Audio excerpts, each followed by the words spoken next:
Hello viewers, আসসালামু আলাইকুম। দেশ এবং দেশের বাইরে যেখান থেকে আমাদের এই ভিডিওর সাথে যুক্ত হয়েছেন সবাইকে অসংখ্য ধন্যবাদ। তো আজকে বৃহস্পতিবার তারিখ হলো আপনার 13 ফেব্রুয়ারি 2025।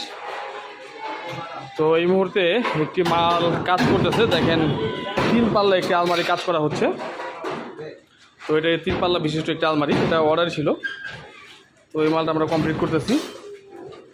আমরা প্রতিটি মালই খুবই যত্ন সহকারে কাজ করে থাকি, যেন কোথাও কোনো ভুল ত্রুটি না থাকে। তো ওইভাবে আমরা মাল রেডি করে থাকি, আর আমরা জাপানি তেল ব্যবহার করি। আর এইখানে আপনারা দেখতে পাচ্ছেন দুটি এক পাল্লা আলমারি রেডি করা হয়েছে, কারণ কাস্টমারদের ডিমান্ড অনুযায়ী আমরা আসলে মাল তৈরি করে থাকি।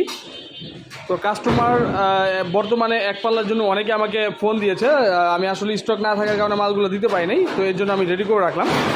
আর এইখানে একটি সুকেস তৈরি করা হয়েছে একটা কাস্টমারের অর্ডার অনুযায়ী। আর ওইখানে আপনারা দেখতে পাচ্ছেন 75 39, এটাও একটা অর্ডারের মাল।